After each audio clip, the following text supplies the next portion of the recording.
a todos los que nos sintonizan.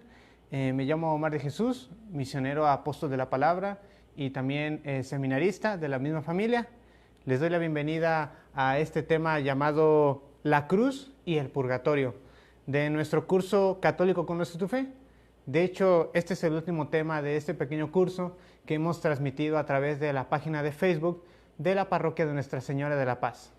Hemos tenido 5 temas en los cuales hemos compartido algunas verdades de nuestra fe católica justificadas con la Santa Escritura. Y el día de hoy pues tenemos nuestro último tema.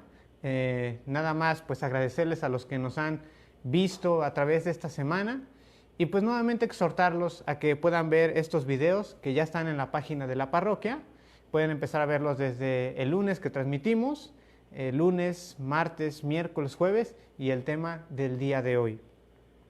Pues muy bien, vamos a dar inicio con nuestro tema de este día, que es pues muy sencillo, vamos a abarcar 2 temas, pero que son bastante simples. Sin embargo, muchas veces pues se nos ha cuestionado bastante en nuestra fe católica de parte de hermanos que no comparten nuestra fe. Vamos a empezar con una oración y para esta oración yo los invito a que busquen una cita de la Biblia.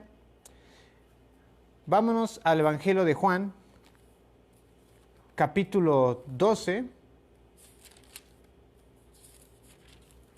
versículo,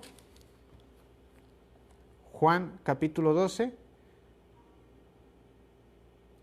versículo 20. Juan capítulo 12, versículo 20. Vamos a empezar con esta oración el día de hoy.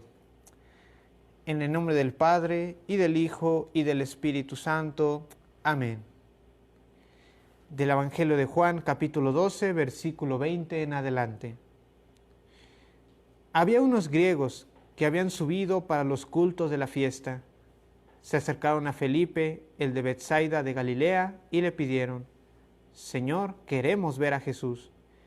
Felipe va y se lo dice a Andrés. Felipe y Andrés van y se lo dicen a Jesús. Jesús les contesta: ha llegado la hora de que el Hijo del Hombre sea glorificado. Les aseguro que si el grano de trigo caído en tierra no muere, queda solo, pero si muere, da mucho fruto. El que se aferra a la vida la pierde. El que desprecia la vida en este mundo la conserva para una vida eterna. Palabra del Señor. Gloria a ti, Señor Jesús. Pues con esta lectura iniciamos el día de hoy. Vamos a pedirle en esta oración, vamos a pedirle a Dios que nos ayude, que nos auxilie, que nos envíe la luz de su Espíritu para que podamos escuchar atentamente su palabra. Que sea su Espíritu el que quite las tinieblas de nuestra mente, el que ayude a tocar nuestro corazón y sobre todo a abrir nuestros oídos y poder escuchar y entender la palabra de Dios. Vamos a pedírselo con la oración que Jesús enseñó a sus apóstoles. Padre nuestro que estás en el cielo, santificado sea tu nombre. Venga a nosotros tu reino, hágase tu voluntad en la tierra como en el cielo. Danos hoy nuestro pan de cada día. Perdona nuestras ofensas, como también nosotros perdonamos a los que nos ofenden. No nos dejes caer en la tentación y líbranos del mal. Amén. Pidamos también a la Virgen María que nos ayude y que sea ella la que tanto tiempo meditó las palabras de Jesús en su corazón, la que nos ayude a escuchar ahora a Dios. Dios te salve María, llena eres de gracia, el Señor está contigo. Bendita eres entre todas las mujeres y bendito es el fruto de tu vientre Jesús. Santa María, Madre de Dios, ruega por nosotros los pecadores, ahora y en la hora de nuestra muerte. Amén. Pidamos por último la ayuda del Espíritu Santo. Ven Espíritu Santo, llena los corazones de tus fieles y enciende en ellos el fuego de tu amor. Envía, Señor, tu Espíritu, y todo será creado y se renovará la faz de la tierra. Espíritu Santo, fuente de luz, ilumínanos y santifícanos. Que el Espíritu Santo sea nuestro guía iniciamos en el nombre del Padre, y del Hijo, y del Espíritu Santo. Amén. Pues bien, vamos a dar inicio con este tema. Y lo primero de lo que vamos a hablar será del tema de la cruz. La cruz, pero ¿qué es lo que tiene la cruz? Bueno, resulta que muchos grupos religiosos que no pertenecen a la Iglesia Católica desprecian la cruz. Hay muchos hermanos nuestros que nos dicen, bueno, la cruz es un signo malo, ¿no? Y en la Iglesia Católica pues se usa abundantemente la cruz. ¿Por qué? Porque se suele decir que la cruz es el arma que mató a Jesús. La cruz es un signo de muerte. Incluso a mí personalmente a veces me han dicho, ¿por qué llevas el arma que ha matado a Jesús? Y de hecho esto es una de las razones por la que muchos grupos religiosos no se identifican con la cruz, ¿no? Como lo hacemos en la Iglesia Católica. Entonces esto nos lleva a pensar, bueno, ¿qué tiene de malo la cruz? ¿En la Biblia se presenta algo negativo de la cruz? Es lo que vamos a ver pues en este tema del día de hoy. Primero, pues esas son como las objeciones, ¿no? La cruz fue el arma que mató a Jesús, la cruz es un signo de muerte, pero vamos a ver si realmente la cruz es algo malo. Primero, vamos a ver que Jesús en ninguna parte de su vida rechazó la cruz. De hecho, en varias partes de su vida, y lo vemos en los evangelios, él mostraba su voluntad de entregar la vida por nosotros. La voluntad de Jesús era entregar su vida para salvarnos. Si no, ¿cuántas veces Jesús anunció su pasión en el evangelio? Hay varios pasajes en los 4 evangelios donde Jesús anuncia esa pasión, ¿no? Anuncia que pues va a subir a Jerusalén y que ahí tiene que sufrir el Hijo del Hombre. De hecho, por ejemplo, de eso ha sido la lectura que hemos leído al principio. En esa lectura que leímos, Juan capítulo 12, versículo 23, es donde podemos ver cómo Jesús ya pregonaba que iba a sufrir y iba a entregar su vida, ¿no? En Juan capítulo 12, versículo 23 nos dice, ha llegado la hora de que el Hijo del Hombre sea glorificado. Les aseguro que si el grano de trigo caído en tierra no muere, queda solo, pero si muere, da mucho fruto. Entonces aquí podemos ver que la voluntad de Jesús desde el principio era entregar su vida. Porque entonces aquí podemos ir en contra de ese argumento que dice, es que con la cruz mataron a Jesús. Pues primero, la voluntad de Jesús de por sí era entregar ya su vida por la salvación de nosotros. Además, lo que mató a Jesús no fue la cruz, sino fueron nuestros pecados. Él murió para redimirnos de todos nuestros pecados. No fue la cruz material la que le dio la muerte a Jesús, sino nuestros pecados. Y bueno, de todos modos, en la Biblia, en ninguna parte, queridos hermanos, se nos habla algo malo de la cruz. De hecho, en varias partes de la Biblia encontramos que la cruz es un signo para gloriarse. Vamos a ver algunas citas bíblicas. Vamos a buscar en el Evangelio de Marcos, capítulo 8, versículo 34, cómo se utiliza este signo de la cruz. Y no se utiliza con un sentido despectivo, sino que realmente se usa la cruz como un signo bueno. Marcos capítulo 8, versículo 34. Dice así, y llamando a la gente con los discípulos les dijo, el que quiera seguirme, niéguese a sí mismo, cargue con su cruz y me siga. Aquí podemos ver cómo Jesús utiliza la cruz como un requisito para ser parte de sus discípulos. Quien quiera seguirme, niéguese a sí mismo y cargue con su cruz. La cruz es necesaria, no es mala, no es un signo malo, sino algo necesario para seguirle. Y bueno, también el apóstol San Pablo nos lo va a decir. En su carta a los Gálatas, capítulo 6, versículo 14. Si tienen su Biblia, pueden ir buscando estas citas bíblicas y si no, pues las pueden ir anotando. Gálatas capítulo 6, versículo 14. ¿Qué nos dice San Pablo en el Nuevo Testamento? Nos dice lo siguiente: lo que es a mí, Dios me libre de gloriarme, si no es de la cruz de nuestro Señor Jesucristo, por el cual el mundo está crucificado para mí y yo para el mundo. San Pablo incluso utiliza la cruz como un signo de gloria, ¿no? Dice que no haya otra cosa de la que me gloríe si no sea de la cruz de nuestro Señor Jesucristo. Entonces, la cruz no puede ser un signo malo. Al contrario, la cruz es un signo bueno y para todo cristiano la cruz debe significar una bandera. La cruz es el signo que distingue a los cristianos, porque la cruz es un signo bueno. Pues lo podemos ver a través de estas citas bíblicas, tanto Marcos capítulo 8, versículo 34 y Gálatas capítulo 6, versículo 14. Pero bueno, cuando a veces a algún hermano no católico le hacemos ver esto, a veces surge otro argumento.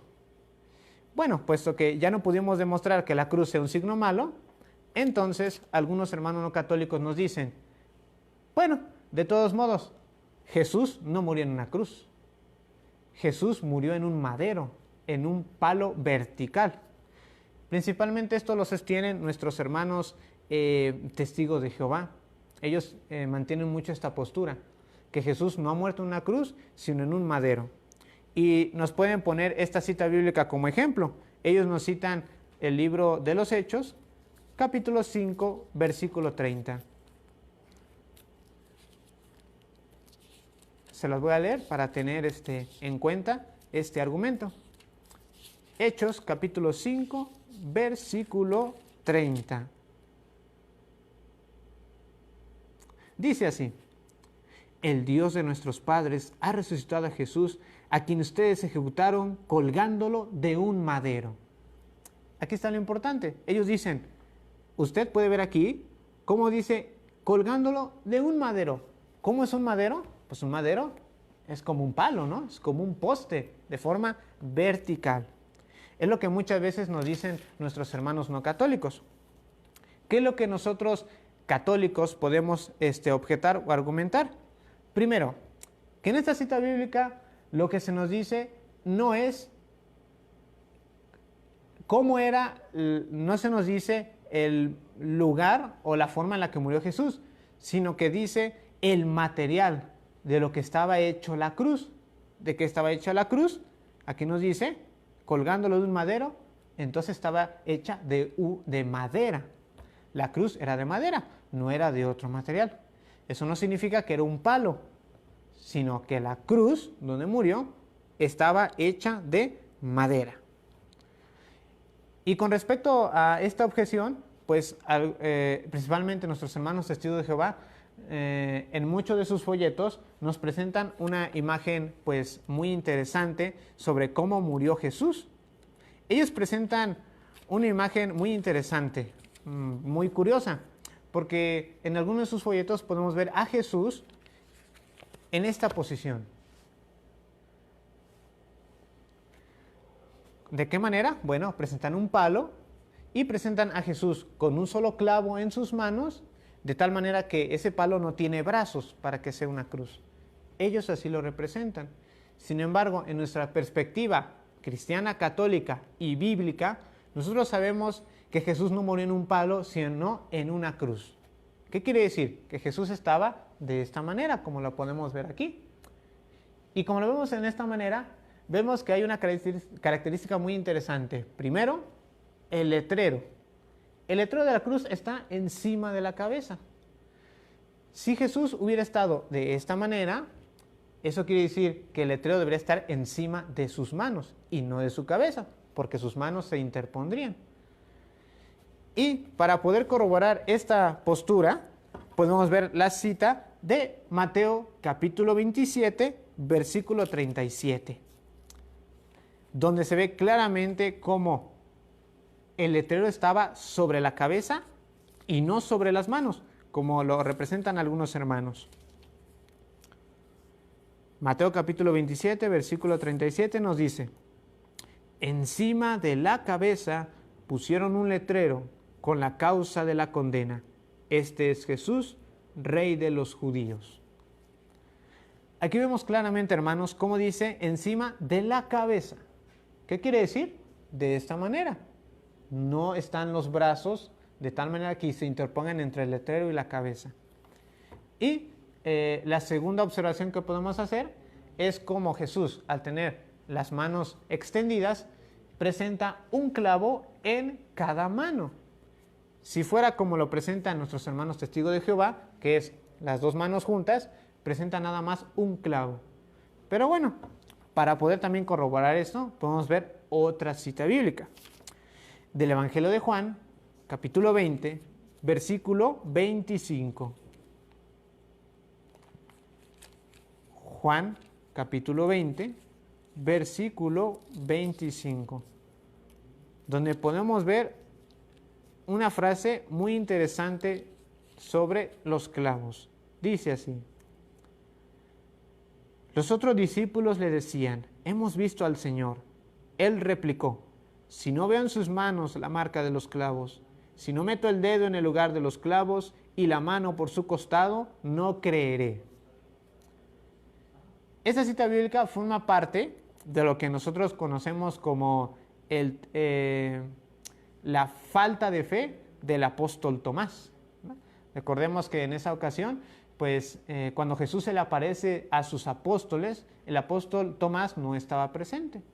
Entonces, cuando sus apóstoles le dicen a Tomás: Jesús se nos ha aparecido, él dice esta famosa frase, dice: si no veo en sus manos la marca de los clavos, si no meto el dedo en el lugar de los clavos y la mano por su costado, no creeré. Lo importante es que Tomás dice: si no veo en sus manos la marca de los clavos. ¿Qué quiere decir? Más de uno. ¿Cómo? Se puede identificar en la cruz. Un clavo para cada mano. Clavos, los clavos. Si fuera con un solo clavo, pues Tomás hubiera dicho: si no veo la marca del clavo. Además también dice: y si no meto el dedo en el lugar de los clavos. Con esto, ¿qué queremos concluir, hermanos? Que Jesús murió en una cruz hecha de madera, no en un palo. Jesús muere de esta manera y no en una forma vertical, como muchas veces lo representan algunos hermanos separados, especialmente los testigos de Jehová.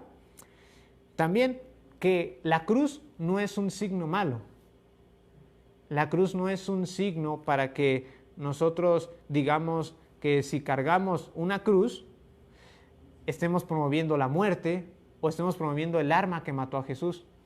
Porque además la voluntad de morir era de Jesús. Y él también en un pasaje del Evangelio dice: nadie me quita la vida, yo la doy por ustedes. Entonces, para empezar, Jesús muere por voluntad suya y lo hace a través de la cruz. Entonces la cruz debe ser un signo de gloria. Por eso dice San Pablo en Gálatas, capítulo 6, versículo 14, que no debe haber otra cosa de la cual un cristiano debe sentirse orgulloso que no sea de la cruz de Cristo. Entonces, queridos hermanos, pues tengamos este signo que nos identifica. Portémoslo con alegría, con mucho honor, porque la cruz significa victoria, porque la cruz significa esperanza. Si algunos hermanos no comprenden este misterio de la cruz, quiere decir que no han comprendido todavía el maravilloso misterio de la pasión, muerte y resurrección de Jesús. Pues eso es lo que podemos nosotros decir de la cruz, queridos hermanos. No tengamos ningún miedo, no nos sintamos asustados si tenemos una cruz en nuestra casa. Al contrario, la cruz es un signo de victoria. De hecho, muchas veces varios santos, viendo la cruz, se han inspirado y han obtenido varias gracias de la cruz. Entonces, pues la cruz es un signo muy, muy bueno. Pues eso es lo que podemos decir de la cruz. Ahora también, hermanos, me gustaría hacer algunas aclaraciones respecto de algunas actitudes que algunos hermanos no católicos tienen respecto de la Biblia.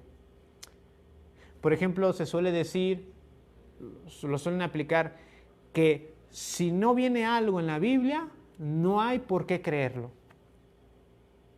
Dicho de otro modo, si no lo veo escrito en la Biblia, no creo en él. Es bajo esta postura, por ejemplo, que muchos hermanos niegan la existencia de varias cosas.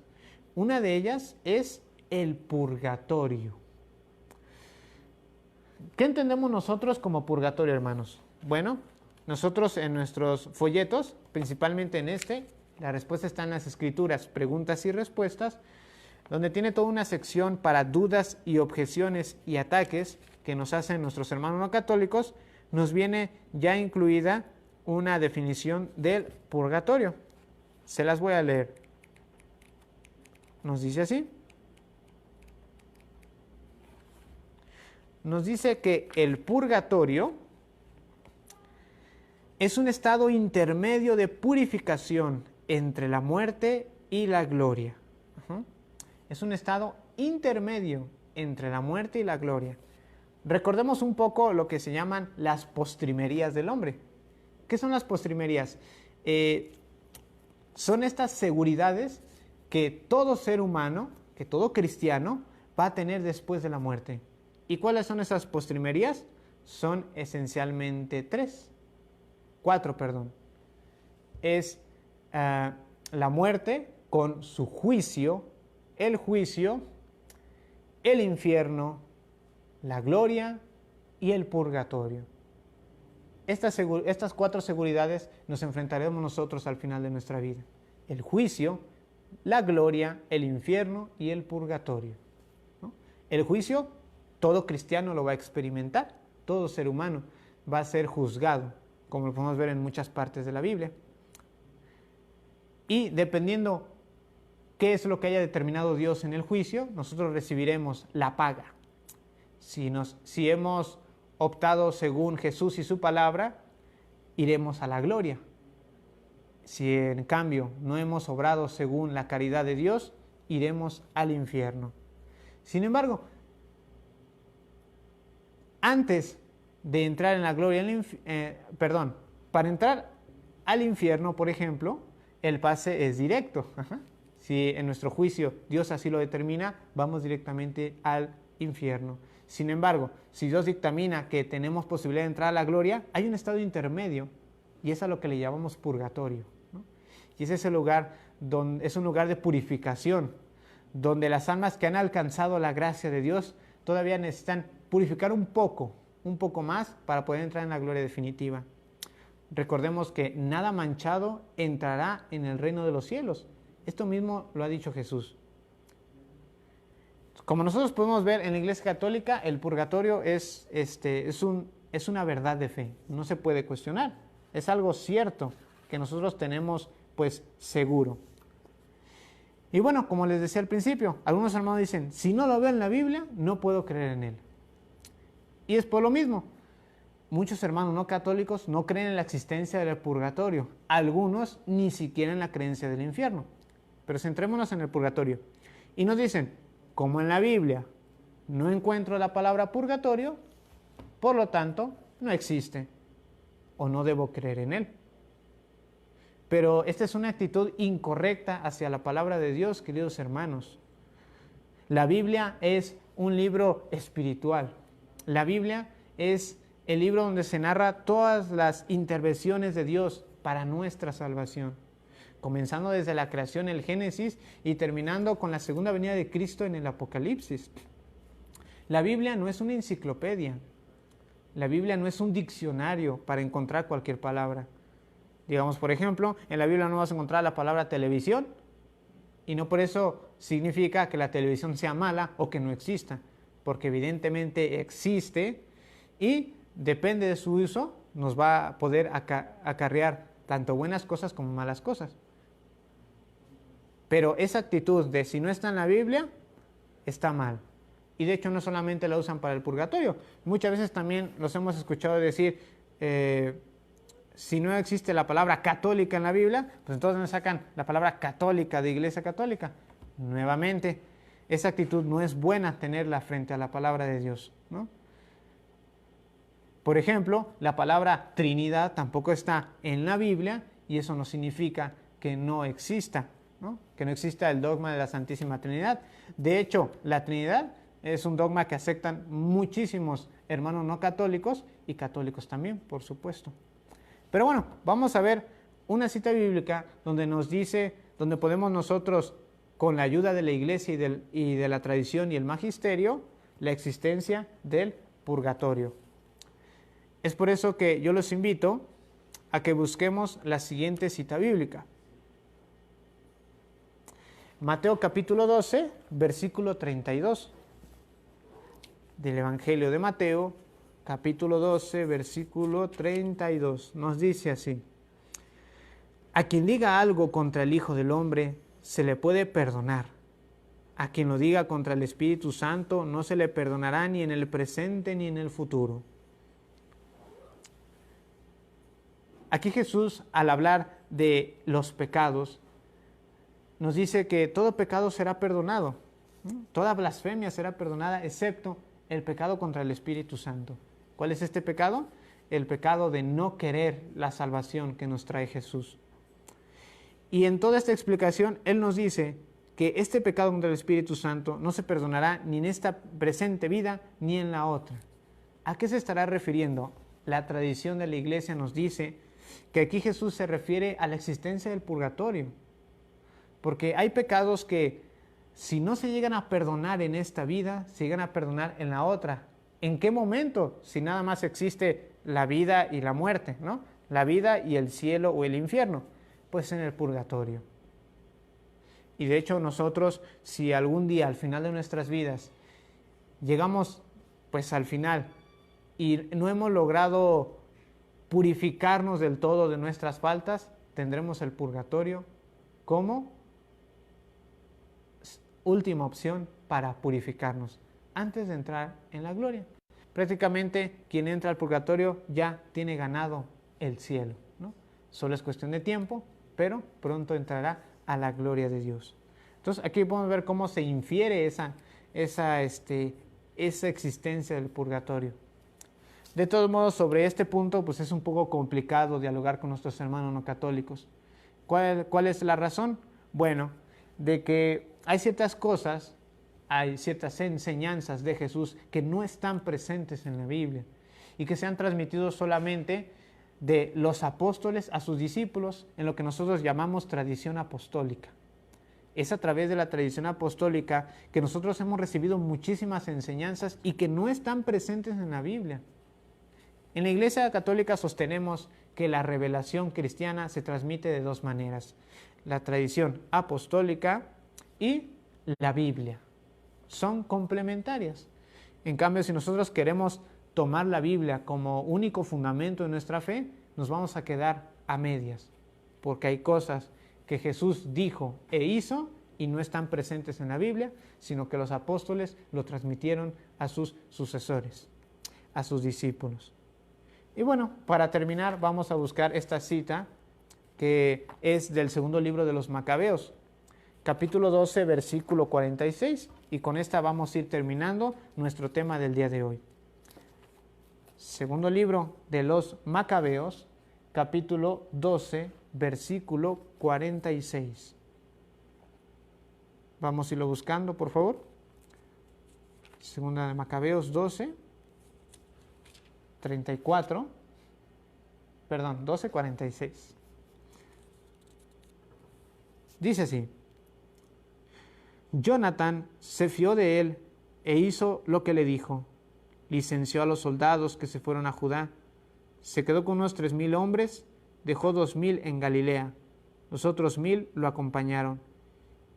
Y cuando entró en Tolemaida, los habitantes de la villa cerraron las puertas, lo apresaron y acuchillaron a todos los que habían entrado con él. Perdonen, les estoy leyendo otra cita bíblica. Disculpen. Segundo libro de los Macabeos, yo estaba en el primer libro. Excelente. Se nota que también a mí me falta, ¿verdad?, estar aquí estudiando más la palabra de Dios. De hecho, me falta mucho, sinceramente. Segundo libro de los Macabeos, capítulo 12, versículo 46. Ahora sí.